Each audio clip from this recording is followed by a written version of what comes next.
हाँ जी, तो हम लोगों ने डिफरेंशियल इक्वेशन की चैप्टर नंबर 9 है ना, 9.1 करी, 9.2 करी, 9.3 सिलेबस से हटी हुई है, फिर 9.4 हमने पिछली क्लास में करी थी।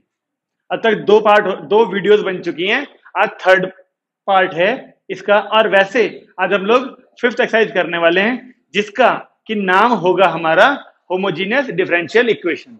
ये होमोजीनियस डिफरेंशियल इक्वेशन सही मायने में ऐसा टॉपिक है जो कि डिफरेंशियल इक्वेशन के क्वेश्चन को थोड़ा सा बड़ा कर देता है, ठीक है ना। तो इसके क्वेश्चन थोड़े से बड़े होने वाले हैं आज वाले टॉपिक के। एक फोर्थ एक्सरसाइज का एक क्वेश्चन पूछना चाह रही है बच्ची, बताइए मैडम। एक्सरसाइज है हमारी 9.4 का थर्ड क्वेश्चन, जो कि है dy by dx plus Y. ये तो कराया था उस दिन। अल्लाह के से क्या फर्क पड़ता है। अच्छा, वो आंसर लाने में मदद करनी तुम्हारी। चलो ठीक है। तो हमने क्या कहा था, पहले से इधर भेजा था हमने वेरिएबल सेपरेट करने के लिए, एक्स और वाई एक तरफ करने के लिए पहले प्लस वाली वैल्यू हटानी पड़ेगी। इसे इधर भेजें अगर, तो D Y by D X की वैल्यू क्या आएगी, 1 माइनस वाई। अब वेरिएबल्स को सेपरेट करें तो इस 1 माइनस वाई को पूरा का नीचे लाना पड़ेगा ना, डी वाई अपॉन में 1 minus Y is equal to D X. ठीक है, इसके बाद हम लोगों ने क्या कर दिया था, इंटीग्रेशन। तो यहां पे बन गया था लॉग में मोड में 1 minus Y is equal to x plus c. क्या इसमें वो भी दे रखी है एक्स और वाई की वैल्यू वाला क्वेश्चन है ये? अरे वो तो अलग चीज होती है। वाई की वैल्यू 1 डाल दी तो क्या प्रॉब्लम हो जाएगी बताओ, लॉग के अंदर 0 आ जाएगा, तो क्या सेटिस्फाई नहीं होगा। तुम्हें पता भी तो होना चाहिए ना, जो यहाँ पे लिखा है y नॉट इक्वल टू 1, इसका मतलब क्या है, अगर y की वैल्यू 1 पुट कर दी तो आफत क्या आ जाएगी, लॉग के अंदर वैल्यू पॉजिटिव रियल नंबर होते हैं डोमेन। पॉजिटिव रियल नंबर यानी, अरे मैडम 0 से बड़े, log 0 is not defined, log 0 not defined होता तो ये वाली वैल्यू नॉट डिफाइंड बन जाएगी, इसलिए 1 पुट नहीं कर सकते।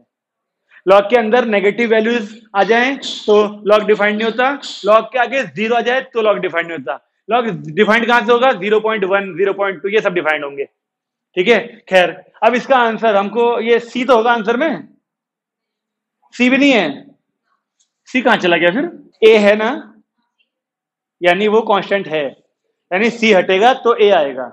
लो, आप कहां से आएगा अभी देखते रहो। तुम्हें पता है ना, लॉग यहां पर हो तो अगर हमें लॉग को हटाना हो तो क्या प्रॉपर्टी काम आती है, वो किसी को ध्यान होगा कि लॉग यहां पर है तो लॉग को हटाया जाए तो क्या वैल्यू आएगी, जो वैल्यू आएगी ना उसमें दोनों तरफ लॉग ले लेंगे तो फिर से ये मिल जाएगा हमको। जो यहाँ पर वैल्यू आएगी उसमें लॉग नहीं दिखेगा, तो इसमें लॉग ले लेंगे, जो आंसर आएगा यहाँ पर तो वापिस से ये मिल जाएगा। तो लॉग को हटाने वाली कौन सी प्रॉपर्टी थी, हद हो गई यार, हमें अभी तक लॉग की प्रॉपर्टी याद नहीं हो रही, या 12th खत्म होने को आ गई, इसे नहीं लानी, नहीं हो रही याद। तो ई जो कि बेस में था, ई की पावर में ये पूरी वैल्यू आती है, इक्वल टू में वही बचता है, ये थी लॉग की प्रॉपर्टी। लॉग के बेस में जो हो उसकी पावर में इक्वल वाला पूरा आता है, इज इक्वल टू में लॉग के साथ वाली वैल्यू आती है। तुम्हें ये ध्यान नहीं आई इसलिए तुम्हें आंसर नहीं लाया गया देखने के बाद भी। अब बताओगे ई की पावर एक्स ऐसे क्या था, इंटू ई की power c is equal to 1 minus y. E की पावर सी एक नया कांस्टेंट है, ई भी कांस्टेंट और पावर में सी भी कांस्टेंट, तो उसे क्या बोल दिया, ए। और ई की पावर एक्स ऐसे कैसा, इस y को इधर लाऊं तो ये वाली तो जाएगी ना माइनस में, ये y इधर आया प्लस का हो गया, ये उधर गया 1 माइनस ए ई की पावर, ऐसा है कि नहीं, आंसर माइनस होना चाहिए यहाँ पर, ई की पावर माइनस एक्स क्यों आएगा बोला, y is equal to A E की पावर माइनस एक्स प्लस 1। इसे नीचे करें तो ई की पावर माइनस एक्स आएगी, और फिर यहां भेजे तो ई की पावर माइनस एक्स माइनस ए आएगा। चलो एक काम और करते हैं, एक तरीका और है करने का, ये हमेशा ही होता है मतलब डिफरेंशियल इक्वेशन में कि आंसर मैच नहीं कर पाते। क्यों, देखो हम लोगों ने y वाले को लेफ्ट साइड में लिया और x वाला इधर, तो c यहाँ पे ऐड हुआ। एक बार इसे उल्टा करते हैं, यानी x वाले को इधर लेते हैं और y वाले को इधर, c तो हम राइट साइड में करते हैं प्लस, उससे देखते हैं क्या आएगा। लो, y वाले को इधर यानी dx, हाँ फर्क पड़ता है, देख dy के अपॉन में 1 माइनस वाई, ठीक है ना। दोनों को ऐसे कर दिया स्वैप, क्योंकि सी तो हम उधर ही ऐड करते हैं ना हमेशा राइट साइड में। तो देखो अंतर, x is equal to log में 1 माइनस वाई प्लस का सी कह लो, या फिर प्लस का लॉग सी कह लो। दोनों चीजें लॉग में है ना, तो x equal to 1 minus Y के इंटू में क्या आ जाएगा, c। अब e की पावर में क्या जाएगा, ये लॉग को हटाना होगा तो e की पावर में इज इक्वल टू, आंसर तुमने बोला 1 प्लस ए ई की पावर और इक्वल में y, है ना। तो इसका मतलब साफ है कि ये वाली वैल्यू अपॉन में आएगी तो e की पावर x आएगा प्लस में, फिर ये इसमें, यानी y के इंटू में e की पावर x था। ओहो ओहो ओहो, एक गलती हो गई। यहां पर जब हमने इंटीग्रेशन करा तो 1 अपॉन में x वाले को log x तो लिख लिया, लेकिन यहाँ पे y नेगेटिव था, एक माइनस भी तो आता आ रहा समझ में। जो y का कोफिशिएंट जो a रहा होगा वो -1 है, तो उससे हमें डिवाइड भी तो करना पड़ेगा -1 से। तो क्या आंसर आता, ये पावर जाती माइनस में, तो e की पावर में ये पूरा इक्वल्स टू इस पूरे की पावर -1, ऐसे करके, ठीक है। और फिर ये इसके इंटू में आता ना, e की पावर x प्लस सी, ये अपॉन में आके इसके इंटू में आता, ऐसे करके, ठीक है। अब ये वाली वैल्यू एक बार इसके पास आएगी, एक बार इसके पास जाएगी, तो e की power x plus C minus e की power x plus C into Y equal to 1। अब हमको अगर y निकालना है तो इस वाले को इधर प्लस में भेजें तो ये इधर माइनस में आ जाएगा। इस तरीके से तो नहीं दिख रहा, लेकिन यहाँ दिख रहा आता हुआ, क्योंकि यहाँ पर भी एक माइनस आएगा और ये c के अपॉन में आ जाएगा यहाँ पर 1 माइनस वाई e की power x is equal to ये, तो यहाँ c is equal to 1 minus y into e की पावर x आ जाएगा, और फिर e की पावर x इंटू ई की पावर y, e की पावर x e की power y is equal to c।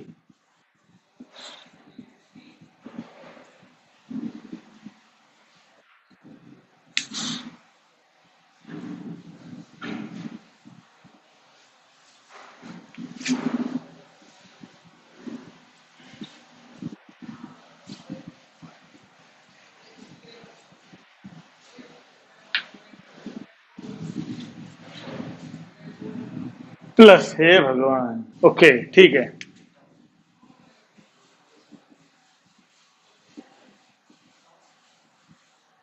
लो भाई, इस तरीके से करा इसने, मतलब इसने क्या करा, y वाले को इधर ना रख के इसने x वाले को लेफ्ट साइड में रखा और y वाले को उधर रखा।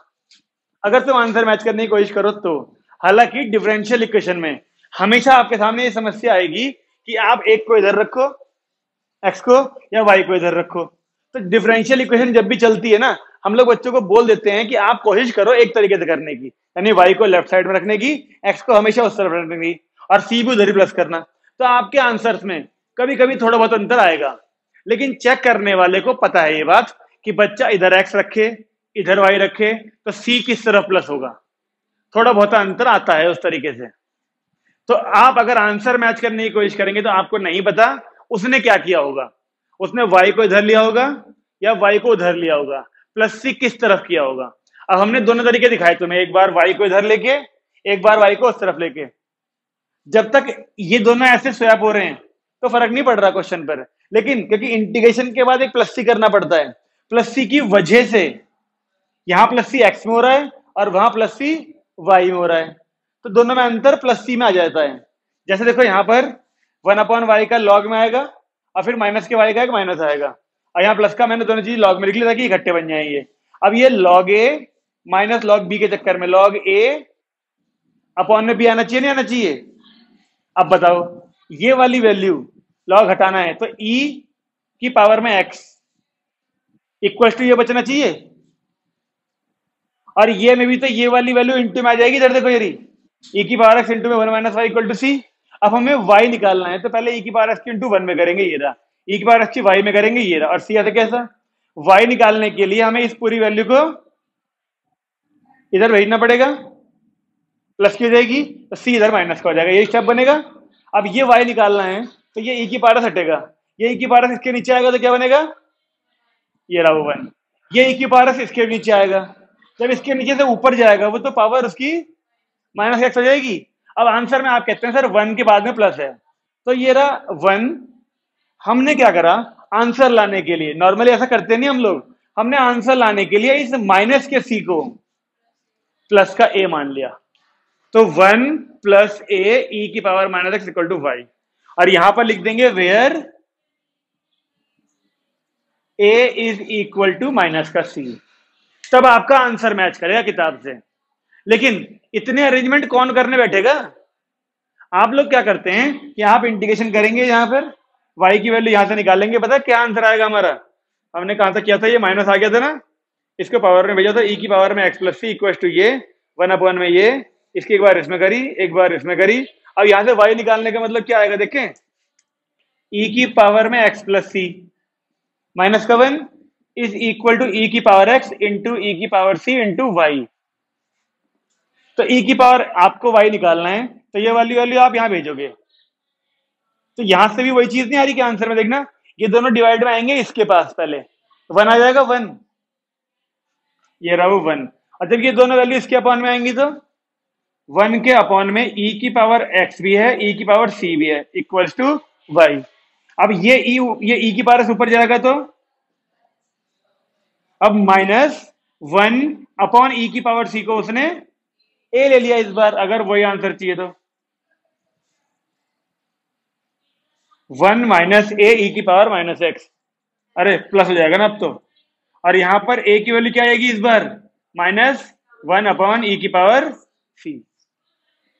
तब आपका फिर से वही आंसर आ जाएगा दोनों तरीके से। लेकिन समस्या तो घूम फिर के वो आती है ना कि हमें पता थोड़ी होगा लाना क्या है। अगर वो क्वेश्चन में बोल दे कि ये डिफरेंशियल इक्वेशन है, प्रूव करिए इसका सॉल्यूशन ये आना चाहिए, फिर तो आप चाहे y को इधर लो चाहे y को उधर लो, घुमा फिरा के कैसी ना कैसी तिकड़म करके आप दोनों तरीकों से आंसर ले आएंगे। लेकिन जब हमें नहीं पता वो आंसर, तो क्या करेंगे?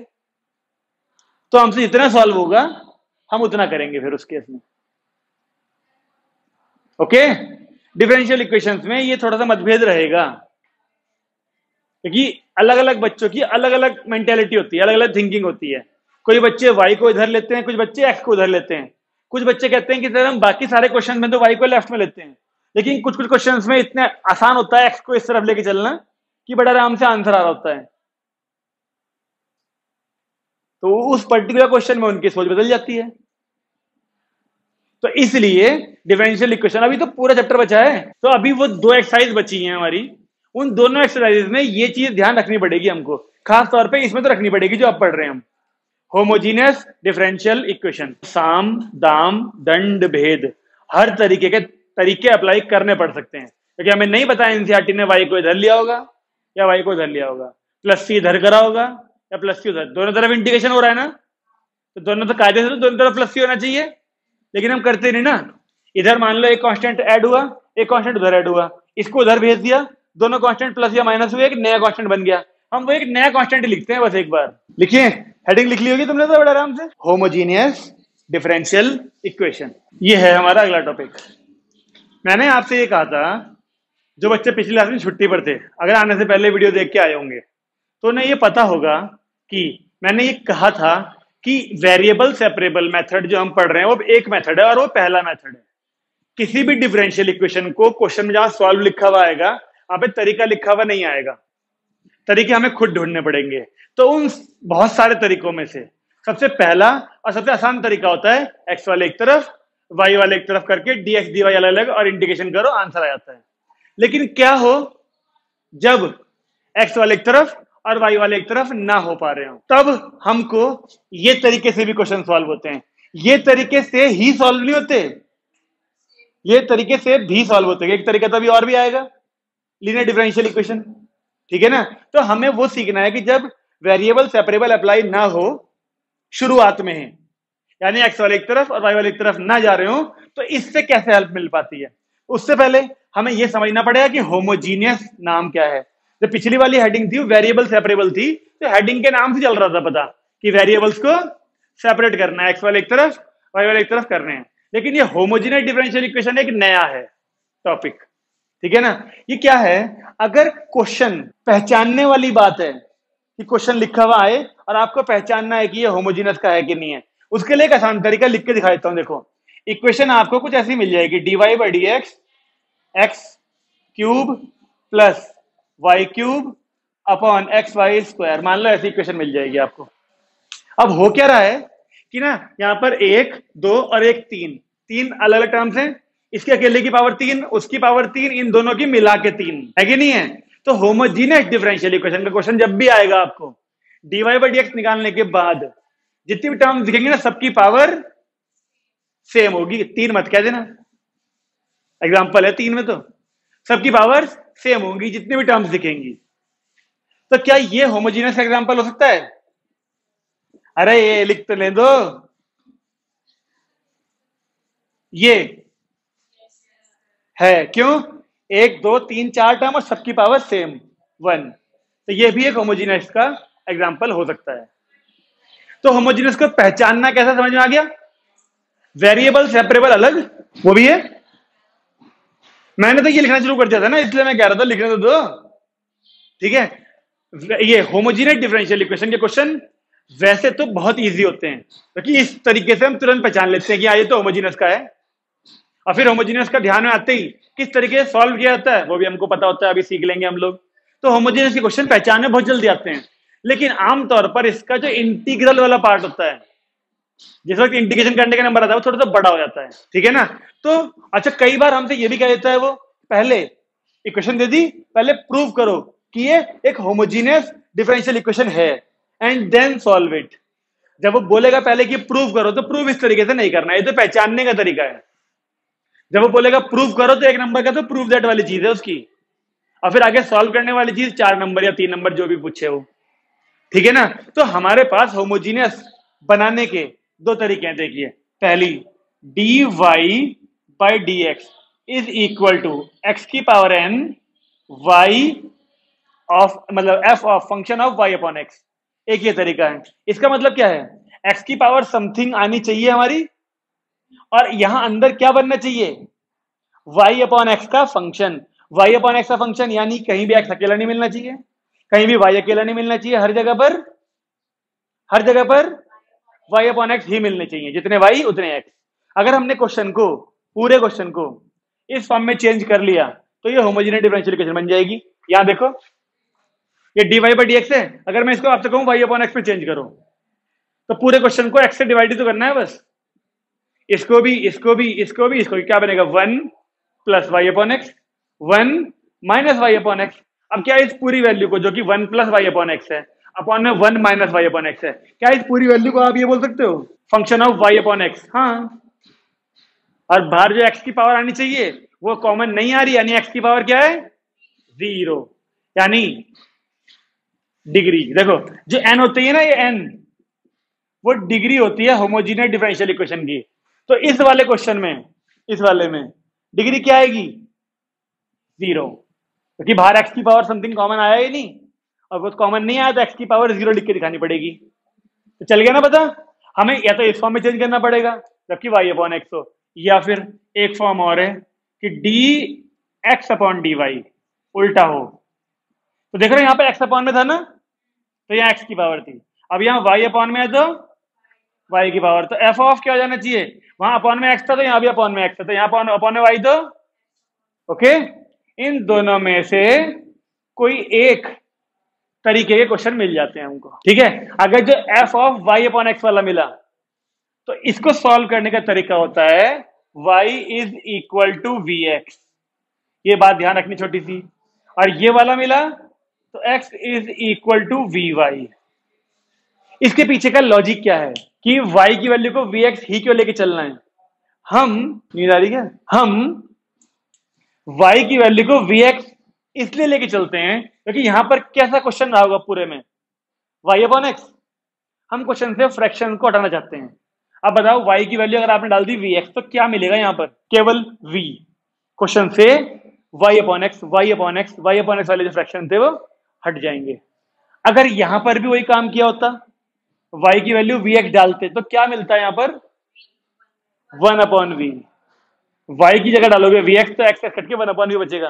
तो 1 अपॉन से बचने के लिए ही तो x की वैल्यू को v डाल रहे थे कई बार, यहाँ डालो x को भी y, फिर भी बचेगा ना, पहले y बोला था। बात समझ में आ रही है कि क्यों y अपॉन एक्स वाले में y की वैल्यू को vx डाला जा रहा है और क्यों x अपॉन y वाले में x की वैल्यू को vy डाला जा रहा है, ताकि 1 अपॉन v से बच जाए बस।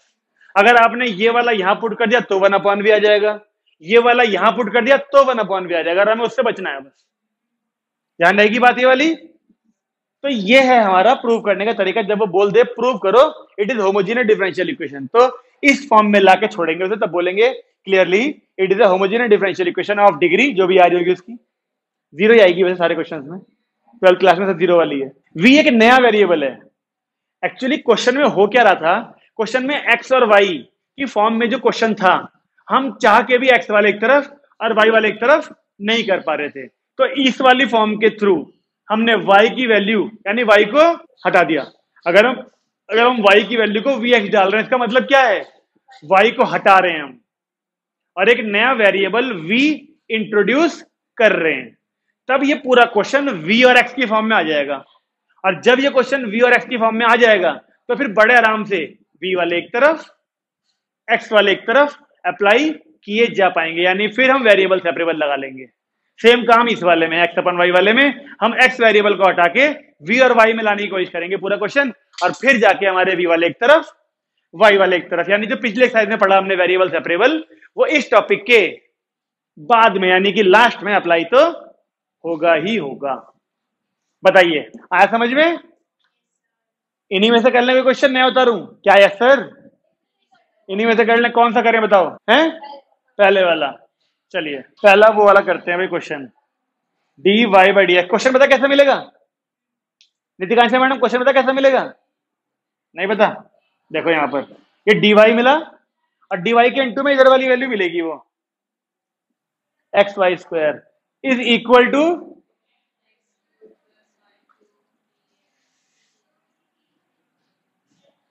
ऐसा मिलेगा। और यहां छोटा सा एक, बल्कि ये चीज यहां लिखी हुई मिलेगी पहले, सॉल्व, ऐसा क्वेश्चन मिलेगा। अब इस फॉर्म में भी हम पता लगा पा रहे हैं कि dy और dx के अलावा टर्म जितनी भी हैं, देखो 1 2 और 3, सबकी पावर देखो 3 3 और 3, यहां से भी चल जाएगा, पता है होमोजेनियस है, ठीक है। लेकिन हम dy अपॉन dx निकालते हैं पहले, ओके। तो dy बाई dx की वैल्यू वही आएगी ना, X cube plus Y cube X Y square. अगर मैं कहूं एक क्वेश्चन हम कर लेते हैं पहले, प्रूव दैट होमोजेनियस वाला, तो इसको पूरे को किस फॉर्म में लाना है हमको इस पूरे को या तो इस फॉर्म में लाना है या इस वाली फॉर्म में लाना है। अब निकाला क्या है हमने, dy बाई डी एक्स, तो कोशिश करेंगे y अपॉन एक्स वाली फॉर्म। ये वाली फॉर्म के क्वेश्चन ज्यादा हैं, x अपॉन y के कुछ क्वेश्चन कम है, ओके। चलिए अब बताइए पूरे क्वेश्चन में क्या आना चाहिए, y अपॉन एक्स। तो ये तो बड़ा आसान है, एक बार एक्स क्यूब, यहाँ प्लस है बीच में, तो एक बार इसके नीचे कर लें पूरे को और एक बार इसके नीचे सेपरेट कर लें, सेपरेट। बताओ जरा क्या बनेगी फॉर्म, देखो dy बाई डी एक्स की वैल्यू क्या आएगी, इसके नीचे ये करा दो, एक एक्स कट गया। अरे यार एक समस्या है, ये क्वेश्चन दरअसल मैंने अपनी मर्जी से लिख दिया, तो पता नहीं इंटीग्रेशन हो पाएगा नहीं हो पाएगा। तो हम एक काम करते हैं, इसको पूरे को ना इस फॉर्म तक लाते हैं और क्लियरली वगैरह लिख के छोड़ देते हैं। क्वेश्चन वो करेंगे जो किताब में हो, जिसका आंसर भी कुछ ना कुछ हो, जरूरी नहीं इसका आंसर आई जाए, इंडिकेशन हो ही जाए। मनगढ़ंत क्वेश्चन था ना ये, ठीक है ना। तो dy बाई डी एक्स, इसके नीचे एक बार इसको करा दो, एक से एक कटेगा, X square upon Y square ना, प्लस जब इसके नीचे करा दो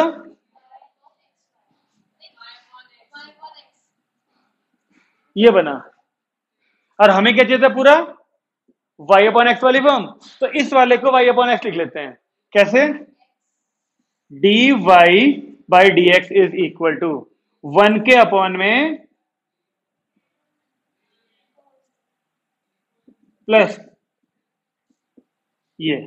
अब देखो ये पूरी जो फॉर्म है वो y अपॉन एक्स की फॉर्म में आ चुकी है, इसको 1 अपॉन कर दूंगा तो उल्टा हो जाएगा ना, ये देखो y अपॉन एक्स आ गया, और वो तो पहले से ठीक था। अब हम इसको लिख सकते हैं क्लियरली, यहाँ ब्रैकेट लगा के, क्योंकि कुछ कॉमन नहीं आया तो x की पावर 0 लगा देते हैं। अब हम यहाँ बोलेंगे clearly it is a homogeneous, लिखो इसके बाद, यहाँ तक पहुंचे पहले। किसी को ठंड लग रही है तो बोल देना, आगे वाला पंखा कम कर लेंगे। चलवाना है पीछे वालों, चलाना है क्या पंखा, चला लो फिर। नीचे देखो एफ नीचे लिखा है एक, चला लो फिर। मुझे लगा तुम्हें जरूरत ही नहीं है आज, अब लग रही है बोलते ही पहुंच गए यहाँ तक।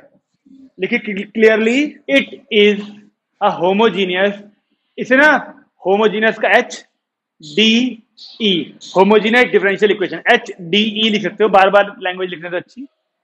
Clearly it is a homogeneous यानी H D E of the form, यही फॉर्म तो आई है पूरी, लिख दो, ऑफ डिग्री 0। तो होमोजीनियस डिफरेंशियल इक्वेशन हमने प्रूव कर दी। यहां तक का एक नंबर होता है जब वो क्वेश्चन में बोलता है कि प्रूव करिए ये होमोजीनियस डिफरेंशियल इक्वेशन है।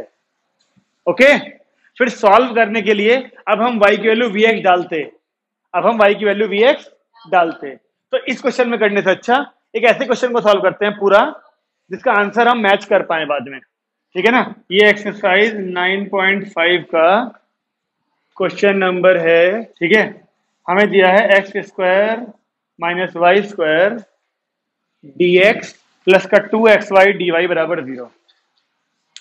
अब पहचानो, क्या आपको लग रहा है इक्वेशन को देख के कि ये होमोजीनियस है? एक टर्म इसकी पावर 2, दूसरी टर्म इसकी पावर 2, या तीसरी इसकी पावर भी दोनों मिला के 2 हो जाएंगी दोनों की, तो होगी होमोजीनियस। हालांकि प्रूव करने को नहीं बोला, तो हम सीधे dy अपॉन dx से करें शुरुआत। बताइए dy अपॉन dx की वैल्यू क्या आनी चाहिए? पहले ये वाली वैल्यू दे जाएगी dy, फिर dy तो यही, dx नीचे आएगा, तो ये वाली वैल्यू यहां नीचे। तो क्या ये ऐसे नहीं आएगा? मैच करिए, क्योंकि जब ये वाली इधर जाएगी ना माइनस में आ जाएगी, माइनस में, तो उस वाले माइनस को वापस भेजेंगे इधर, तो ये X square minus Y square उल्टे हो जाएंगे, इसलिए मैंने Y square minus X square पहले लिख दिया। अब सेपरेट करें, D Y upon D X निकालने के बाद पुट करेंगे ना वाली बना सकते हैं। मैंने कहा ना हम लोग ज्यादा कंफर्टेबल रहते हैं इस वाली फॉर्म के लिए। जब ये वाली फॉर्म लगेगी ना तब मोस्ट ऑफ द क्वेश्चंस में आपको कहीं ना कहीं एक्स अपॉन वाई दिख रहा होगा। अभी ये क्वेश्चन कर लो, फिर एक्सरसाइज खोल के मैं आपसे मैच करवाऊंगा क्वेश्चन, देखना। ये वाली फॉर्म मोस्टली तब लगती है जब क्वेश्चन में एक्स अपॉन वाई दिख रहे होते हैं, कुछ गिने चुने क्वेश्चन होते हैं इसके, लेकिन इस वाली फॉर्म के बचे हुए सारे मैक्सिमम क्वेश्चन इसी के होते हैं। अब मुझे बताओ, क्या हम लोग, क्योंकि ये फॉर्म मिल चुकी है हमें, तो x से डिवाइड करने की जरूरत नहीं है, सीधे y की वैल्यू क्या डालिए, vx। यहां पर भी देख लो और यहां पर भी, दोनों जगह डाल रहा हूं, देख लो, जादू होने वाला है इसलिए। हाँ, नजरें हटाए ना अपनी। y की वैल्यू vx डाली मैंने यहां भी और यहां भी, तो जब यहां डालूंगा तो कैसा दिखेगा, d by D x of vx, और जब यहां डालेंगे तो v square x square minus X square upon 2। सब सहमत हैं?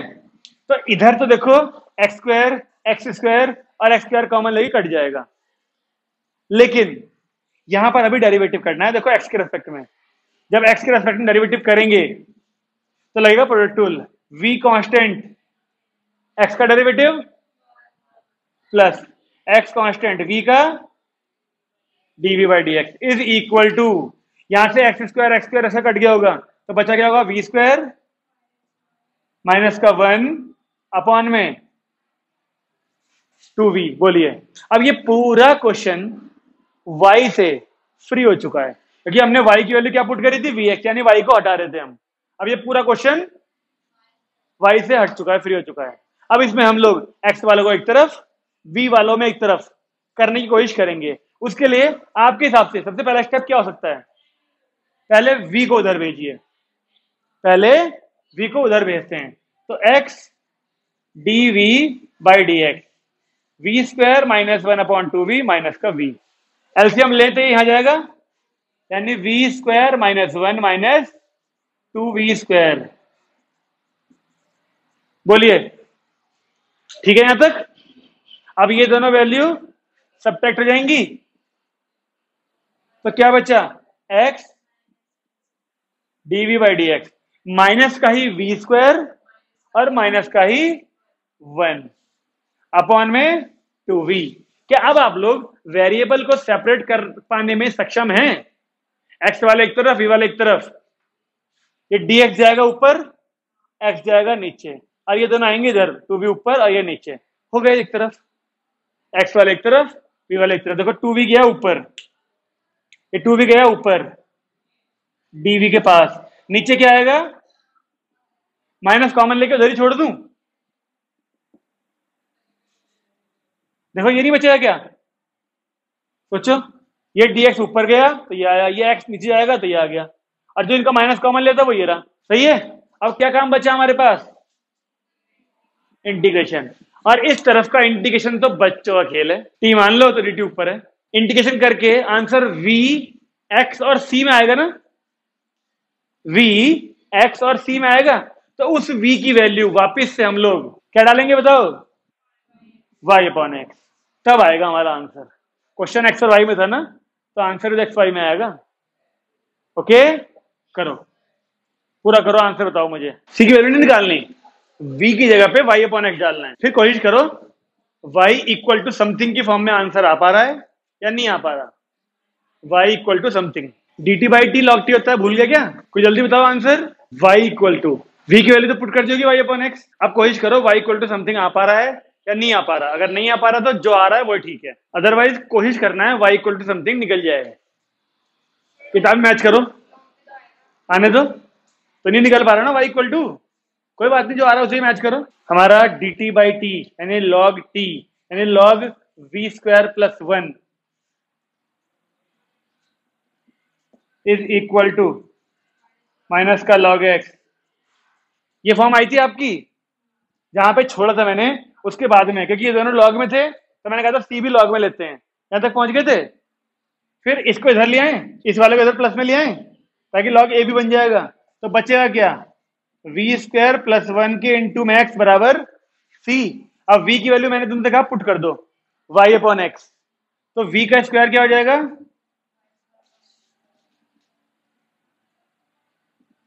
Is equal to C. अब एलसीएम ले अगर तो बनेगा X square plus Y square upon X square, जो होगा वो एक से कट जाएगा, इज इक्वल टू ये बचेगा। बताइए क्या है वहां, मुझे नहीं पता क्या है, इसे एक्स को उधर भेज देते हैं बस। X square plus Y square is equal to C X. ये सिंप्लीफाइड आंसर लग रहा है मुझे। तो पीछे क्या है? वो तब लिखते हैं, सी को जबरदस्ती क्यों लिखेंगे ई की पावर में? नहीं, वो तो ई तब यूज करना पड़ता था जब क्वेश्चन में कुछ चीजें लॉग में हो और कुछ लॉग में ना हो। यहां पर तो दो लॉग में ऑटोमेटिकली थे, तो सी को हमने अपनी सुविधा से लॉग में लिख लिया। और जब लॉग में लिख लिया तो समस्या खत्म हो गई ई वाली। तो बोलिए आगे समझ में। किताबें अभी कितनी है यहाँ पर? 1 2 3 4 5, बस। आपका किताब नहीं है? है। तेरे पास नहीं है? आपके पास है। बस मतलब एक और एक, दो के पास किताब नहीं है, तुम्हारे पास दो हैं। तो एक जना किताब इसको पीछे जरा पीछे दे दो सौभाग्य को जरा। उधर तो है ना, इधर भी है। हाँ तुम दे दो, एक ही बात है। जरा किताबें खोलिए, हमारी एक्सरसाइज 9.5 सबको दिख रही है? मेरी किताब में 17 क्वेश्चन है। सबके 17 ही होंगे क्योंकि सबके पास पुरानी है, ठीक है ना, नई वाली तो आई नहीं आज। तो पहला क्वेश्चन, या फिर छोड़ो पहला, मुझे ऐसे ऐसे क्वेश्चंस के नंबर बताओ देख के जिसमें, नितिकांक्षा मैडम, जिन क्वेश्चंस में आपको दिख रहा हो नंबर देख के बताओ। सीधे 10, इससे पहले कोई नहीं है? नहीं, 10th में ही है। एक्स अपॉन वाई दिख रहा है 10th में, देखो। तो ये क्वेश्चन हुआ कंफर्म एक्स अपॉन वाई वाला। इससे ऊपर किसी क्वेश्चन में एक्स अपॉन वाई की जरूरत नहीं है। और 16 में एक्स अपॉन वाई दिख रहा है, बीच में नहीं है। तो समझ लो दो क्वेश्चन है कुल मिला के 17 में से जिनमें एक्स अपॉन वाई वाली फॉर्म लगानी है, यानी बाकी 15 के 15 क्वेश्चन में Y upon X Y upon X Y upon X लगानी है। अब आप लोग मुझे बताओ एक्सरसाइज में 1 से लेकर 10 तक के क्वेश्चंस में सबसे बढ़िया कौन सा लग रहा है, उसे कर लेते हैं हम। 7th, ये कहना चाहोगे ना? चलो 7th करते हैं, उतार लो। अभी देखना कितना बड़ा क्वेश्चन कितना आसानी से हो जाएगा। दिखने में बड़ा है, हाँ जी। आप लोग एक्सरसाइज है हमारी 9.5 का 7th क्वेश्चन है ना, ये जरा पढ़ के बताएंगे।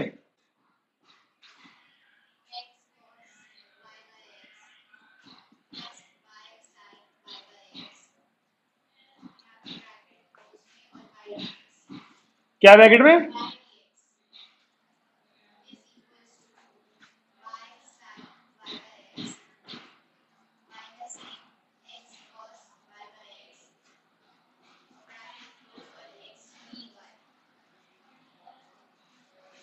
है ना, खूब बड़ा सा क्वेश्चन। लेकिन क्योंकि इसमें जगह जगह पे हमें y upon x, y upon x, y upon x, y upon x दिख रहा है, तो ये उम्मीद है क्वेश्चन y अपॉन एक्स वाला ही होगा। y अपॉन एक्स वाला यानी dy अपॉन dx निकालना होगा हमको। अब वो dy अपॉन dx निकालने, उससे पहले देखो ये रहा dx, वो dy, यानी ये dx जाएगा नीचे यहां, और ये पूरी वैल्यू आएगी इसके नीचे, है ना। तो इस पूरी वैल्यू को तो नीचे लाएंगे ना, तो मैं सोच रहा हूं इस ब्रैकेट को तो ले आऊं पूरा नीचे, और इस x को इस y के अपॉन में कर दो, ताकि ये भी एक छोटा सा y अपॉन x बन जाए। ठीक है, तो ये क्या बनेगा question, x cos y by X plus y sin y by x के अपॉन में क्या आएगा, ये वाला y sin y by x, x cos y by x, और पूरे के बाहर एक इज इक्वल टू। बताइए सब सहमत हैं? अब क्या सब लोग सहमत हैं? क्या पूरा क्वेश्चन हमारा y अपॉन एक्स में आ गया? ना ना, ये चार वैल्यू अकेले के लिए हैं। अब इनको करने के लिए ये y अपॉन एक्स कैसे बनेगा, बन ही नहीं सकता। ये y अपॉन एक्स बन सकता है अगर हम पूरे न्यूमरेटर को x से डिवाइड करें और पूरे डिनोमिनेटर को, हाँ जी, हम इस पूरे न्यूमरेटर और डिनोमिनेटर दोनों को x से डिवाइड कर दें, तो ये तो बन जाएगा 1। ये क्या बना, यहां पर dy बाई डी एक्स इस तरफ लिख लिया, ये बनेगा cos y by X, plus ये हिस्सा भी बना y by X sine y by X, पूरे के अपॉन में, यहां भी y अपॉन एक्स आएगा ना, साइन माइनस ये बन हो जाएगा, और यहां पर एक y अपॉन एक्स चल ही रहा है। सही है। अब हमें ध्यान है पूरा क्वेश्चन हमारा y अपॉन एक्स में आ चुका है, तो हम करते थे पुट क्या, y equal to V X. इस तरफ क्या आता है जब यहां पुट करते हैं, तो याद कर लो इसे, तो v प्लस एक्स, याद कर लो इसे, तो क्योंकि maximum question y equal to V X वाले हैं। इस जगह पे तो बार बार यही आया करेगा, जब आप यहाँ y की जगह डालोगे वी एक्स तो प्रोडक्ट टूल लगेगा, पिछले क्वेश्चन में किया था ना, इसे याद कर लो, हर क्वेश्चन में अप्लाई होने वाली है चीज ये। ठीक है, अब यहां पर देखो y की वैल्यू वी एक्स डाला, तो वी एक्स अपॉन एक्स यानी v, जहां जहां y अपॉन एक्स है वहां पे क्या बन रहा होगा, केवल एक v, हाँ है ना। लिखते हैं, देखो क्या बना ये, cos v plus v sin v upon v sin v minus cos v, और इस पूरे के बाहर एक v और आएगा, ये वाला। बोलिए, अब आसान हो गया ना क्वेश्चन, कुछ बचा हुआ क्वेश्चन और आसान हो जाएगा जब आप इस प्लस वाले v को इधर माइनस में ले आओगे और एलसीएम लोगे। देखें, ये वाला उधर गया और इस v की इंटू इन दोनों में कर रहा हूं, क्या बन गया होगा यहां पर, v cos v plus v square sine v। अब बताओ जब ये v माइनस में जाएगा इधर, तो इस वाले v की इन दोनों से इंटू होनी चाहिए, नहीं होनी चाहिए। यहां माइनस का v आएगा, उस v की इन दोनों से इंटू होनी चाहिए ना एलसीएम लेने पर, तो v की जब इससे होगी तो क्या आएगा, v स्क्वायर साइन v, वो भी बीच में माइनस था एक, माइनस का v स्क्वायर कट जाएगा ना इससे। अब एक माइनस का v जो यहां था उसकी इंटू cos v से होगी, वो भी माइनस के, तो प्लस का क्या बन जाएगा, cos v, इससे प्लस हो जाएगा इस बार, और अपॉन में v sin v minus cos v, इससे ये कट गया। इस तरफ क्या बचा, dv बाई डी एक्स बराबर यहां पर 2v cos v, v sin v minus cos v, हाँ है ना। बताइए, बोलिए, अब आपके हिसाब से क्या होना चाहिए अगला स्टेप, कौन सा x, ये बिल्कुल सही बात। अब आपके हिसाब से क्या स्टेप होना चाहिए, जब हम इस वाले v को उधर भेज के एलसीएम लेके सिंपलीफाई कर लेते हैं, उसके बाद क्या स्टेप बचता है, पिछले क्वेश्चन में देख लो अगर ध्यान ना आ रहा हो तो, इंटीग्रेशन कर दे। इंटीग्रेशन ऐसी, पहले वेरिएबल सेपरेबल आता है, पहले एक तरफ कर दो लो x वालों को और v वालों को, तभी तो इंटीग्रेशन करोगे। अब ये dv ऊपर है ना, तो ये नीचे वाली वैल्यू पूरी ऊपर आएगी यहाँ, और ये वाली अपॉन में, dx जाएगा ऊपर, x जाएगा नीचे, लिखो, फिर होगा इंटीग्रेशन जब v वाले एक तरफ और x वाले एक तरफ चले जाएंगे। तो ये क्वेश्चन बड़ा लगता है क्योंकि हमें बार बार साइन v cos v लिखने पड़ते हैं। सिंप्लीफाई होकर तो बहुत छोटा सा बन गया। अभी देखना, जब तुम सेपरेट करोगे तो एक बार इसके नीचे ये वाला, इसके नीचे ये वाले में और आसान हो जाएगा क्वेश्चन। अभी यहाँ पर क्या करा, ये वाला v जब यहाँ गया होगा, लिखा तुमने कॉपी में, लिखा, एलसीएम ले, वही लाइन आएगी। यहाँ छोटी जगह कम है ना, इसलिए मैंने लिख के दिखाया नहीं माइनस में, बस वो सब आगे जी कर ले तुमने यहाँ तक। इनको इधर भेजो, इधर ऊपर, और इस वाली को नीचे लाओ, सेपरेट करो, फिर देखो इंटीग्रेशन की फॉर्म बननी चाहिए दोनों तरफ। एक तरफ तो dx अपॉन x ही बनेगा, खैर ये बनना चाहिए tan v माइनस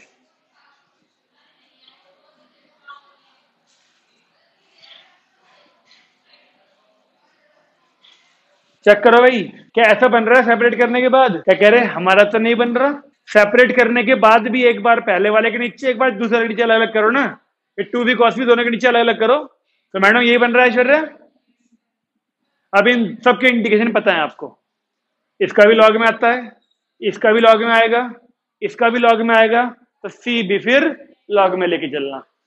करो आगे। ऐश्वर्या जी आया नहीं आंसर? पीछे बहुत छोटा सा आंसर है, पिछले क्वेश्चन की तरह। क्या किसी का आंसर आया?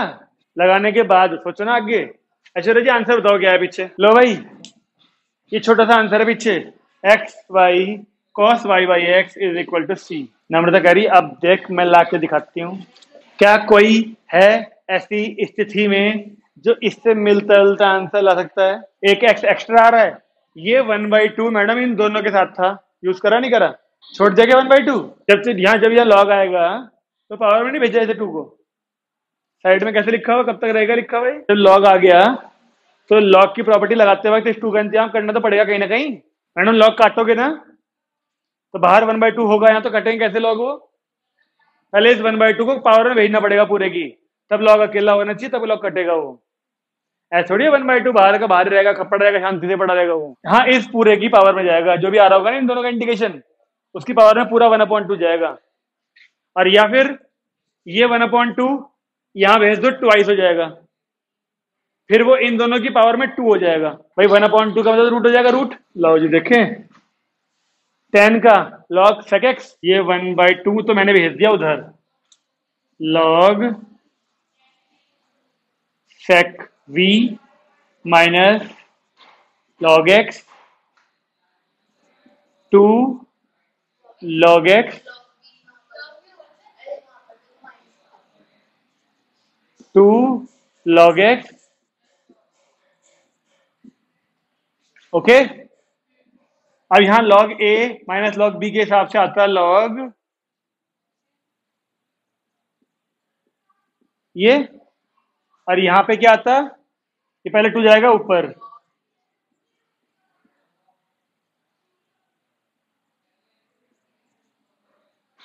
ऐसा। अब ये log हटा दिए, ठीक है जी। तो sec को अगर आप 1/cos लिखना चाहते हैं तो ठीक है, नहीं तो ये बना sec y बाई एक्स, यहाँ पे अपॉन में v की वैल्यू आएगी y x, तो घूम के ये ऊपर, ये रहा y, यहाँ पर x² इंटू सी, एक x से एक x कट गया, ओके। अब इस y को यहां भेजूं अगर, तो यहां पे क्या बचेगा, sec, हाँ है ना, ये sec अगर मैं ये भी अपॉन में भेज दूं यहां, ये sec भी अगर मैं यहां अपॉन में भेज दूं, ये तुम्हारा आंसर लाने के लिए, वरना मैं तो छोड़ देता ही बड़ी। ये अगर मैं अपॉन में भेजूं तो वो sec अपॉन वाला जब ऊपर जाएगा तो cos बन जाएगा, नहीं बन जाएगा? तो क्या 1 equal to x y cos y upon x into c बनेगा, नहीं बनेगा? x y cos y upon x, ये है। इस सी का क्या करें, इस सी को इधर 1/c बना दें तो वो एक नया सी बन जाएगा, कैपिटल सी, सी भी कांस्टेंट, 1/c भी कांस्टेंट। तो आ गया ना भाई आंसर। फिर अगर आंसर देख लोगे तो ऐसे तिकड़म बिड़ानी पड़ेंगी, आंसर नहीं देखोगे तो जितना तुमसे सॉल्व हो पा रहा होगा और जहां तक सॉल्व हो पा रहा होगा वहीं डब्बा लगा के जी, यही है हमारे तरफ से आंसर। लेकिन किसी किसी क्वेश्चन में आंसर मैच करने की कोशिश कर लेना, वरना तुम्हें पता कैसे चलेगा तुम्हारा सही है या गलत है। किसी किसी में आंसर को मैच करने की कोशिश कर लेना। इसलिए फिर से देखो एक्सरसाइज में और कौन सा क्वेश्चन है जो इस 7th वाले के अलावा, या फिर वो एक्स अपन वाई वाला कर ले, एक एक्स अपन वाई वाला कर ले 10th। चलो वही करते हैं, इसको मिटा दूं, अभी नहीं हुआ। कोई समस्या आ रही क्या बता? ये कहां से आया? ये y यहां भेज दिया मैंने, तो x इंटू वाई इंटू सी आ गया बस। 10th वाले क्वेश्चन में आपको जगह जगह x अपन वाई दिख रहा है, तो ये किस फॉर्म का क्वेश्चन होना चाहिए? f of x upon Y वाला, यानी उसमें हम dx अपॉन dy निकालते थे ना, तो निकालो ना क्वेश्चन से dx अपॉन dy की वैल्यू निकालो। थोड़ा शफलिंग करो चीजों को, इधर उधर भेजो, मैच कर लेना। भी क्वेश्चन सही है ना मेरा? ठीक है ना? अब dx अपॉन dy की बात हुई है निकालने की हमने, क्योंकि यहां भी x अपॉन y है, यहां भी x अपॉन y है, और एक x अपॉन y ये रहा। पूरे क्वेश्चन में x अपॉन y दिखने का मतलब ये dx अपॉन dy वाली फॉर्म है। तो dx अपॉन dy के लिए इसे यहीं रखेंगे, पहले से तो माइनस भेजते हैं, ठीक है जी। और फिर ये वैल्यू अपॉन में आएगी, ये इधर जाएगी dx से, तो dx अपॉन dy, तो ये वाले का ये माइनस में जाएगा, तो x upon y minus 1। Sign change कर दिया मैंने, माइनस का अंदर भेज दिया, अपॉन में ये वाली वैल्यू 1 प्लस ई की पावर एक्स अपॉन वाई। बताइए एक्स अपॉन डी वाई ये आना चाहिए आपका सिंप्लीफाई करने के बाद। अब फिर मैंने आपसे कहा था एक्स की वैल्यू क्या पुट करनी होती है इसमें? V Y. तो क्योंकि अब यहां अपॉन में डी वाई था, जब हम एक्स की वैल्यू यहां पुट करेंगे वी वाई, तो किसके रेस्पेक्ट में डेरिवेटिव होगा? फिर वाई के रेस्पेक्ट में। तो आप यहां पे साइड में लिख लेते हैं D by D Y of V Y. जब पुट करोगे तो बताओ प्रोडक्ट लॉ क्या आएगा यहाँ पर? V plus Y, V constant तो वाई का 1 और वाई कांस्टेंट तो वी का डीवी बाई डी वाई, ठीक है, इज इक्वल टू, यहां पे देखिए एक्स अपन वाई क्या बन जाएगा? वी माइनस 1 ई की पावर वी अपॉन 1 प्लस ई की पावर वी। अब तुम बताओ तुम्हारे साथ से क्या करते थे? बोलो इंटीग्रेशन। पहले v को उधर भेजेंगे, पहले इस v को उधर भेजेंगे और फिर एलसीएम लेंगे और सिंप्लीफाई करेंगे। करो। उम्मीद है कि होमोजीनियस के क्वेश्चन कैसे होने समझ में आ रहा होगा।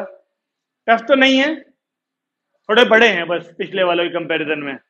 इधर से उधर भेजना, वो y की वैल्यू vx पुट करना, सिंप्लीफाई करना, थोड़ा टाइम तो लगता है इस काम में। शगुन सौभाग्य मदद चाहिए कुछ? शगुन मदद चाहिए क्या? कहां तक पहुंचो दिखा। इसकी पहले ना e की पावर v की इन दोनों में इंटू होगी, तो बन जाएगा v e की पावर v माइनस, है ना? फिर इस v को उधर माइनस में ला, लिखा अगले स्टेप में।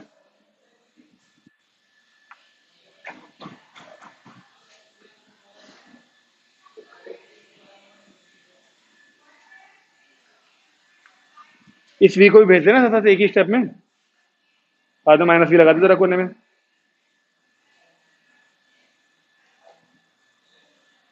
अब एलसीएम ले इस तरफ, यहाँ पर इसके अपन में 1 होगा ना, एलसीएम ले।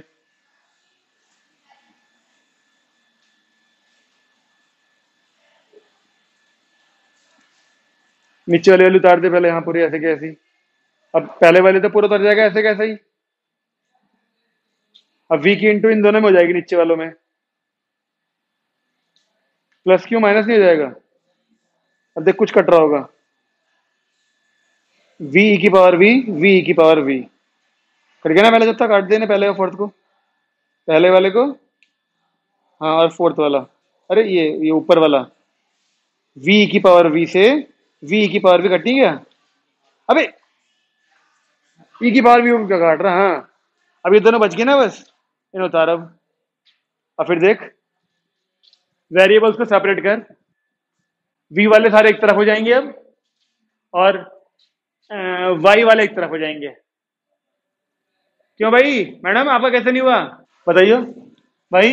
नम्रता का कुछ ऐसा आ रहा है, माइनस में लॉग में t यानी e की power v plus v is equal to y square by 2 plus c. क्या आप लोग पहुंचे थे इस जगह पर इंटीग्रेशन के बाद? y के पास कोई दिक्कत नहीं है। नॉर्मली मैं कहता हूं कि जो राइट साइड वाली चीजों से माइनस छोड़ दो। चलो मान लो छोड़ भी दिया, तभी प्लस का सीधा आता ही। हाँ मैडम, वो वाई तो अपॉन में जाएगा, वैसे तो डी वाई के अपॉन में जाएगा वो वाई देख, तो इधर भी लॉग आएगा और सी को भी लॉग में ले लेंगे, फिर आ जाएगा आंसर तुम्हारा आराम से। भाई तुम लोग देखो क्वेश्चन एक्सरसाइज में, हमने 7th कर लिया, हमने 10th कर लिया, उसके अलावा देखो और कौन सा लग रहा है तुम्हें भयानक सा, नीचे वाले भी देख लेना। हाँ, बाद में तो वो है वैल्यू क्या करते हैं, उससे सी की वैल्यू निकलती है, जिसे हम कहते हैं पर्टिकुलर सॉल्यूशन। यानी शुरू के 10 क्वेश्चन जनरल सॉल्यूशन वाले हैं जिनमें आंसर सी की फॉर्म में आएंगे, और फिर बाद में सी की वैल्यू फाइंड करनी, यानी वो पर्टिकुलर सॉल्यूशन वाले क्वेश्चन है। अंतर उसमें भी कुछ नहीं है, 2-3 लाइनें फालतू आएंगी बस सी की वैल्यू निकालने के लिए। लेकिन एक्सरसाइज में मुझे नहीं लगता कोई क्वेश्चन और परेशान करने वाला हो सकता है। अभी नहीं तो लग रहा क्वेश्चन, अभी तो नहीं लग रहा, हो सकता है तुम सॉल्व करो उसके बाद कोई क्वेश्चन अटक जाए, तो उनको अगली क्लास में डिस्कस कर लेंगे फिर हम लोग। टुमारो इज अनदर डे, कल का दिन भी तो आएगा, फिर परसों का आएगा, उस परसों के दिन में हम लोग समस्याएं पूछ लेंगे अपनी। ओके शगुन, ठीक है, सौभाग्य जी ठीक है। अब आपको आज सबको घर जाके होमोजीनियस डिफरेंशियल इक्वेशन वाली एक्सरसाइज कंप्लीट करने की कोशिश करनी है, जितने क्वेश्चन हो पाए। जो नहीं हो पाएंगे वो सारे हम लोग अगली क्लास में डिस्कस करेंगे। ओके, जो बच्चे आज नहीं आए बिना बात के टॉपिक छोड़े जा रहे हैं यार, अगला वाला टॉपिक और इंपॉर्टेंट है। फिर चलिए बंद करें।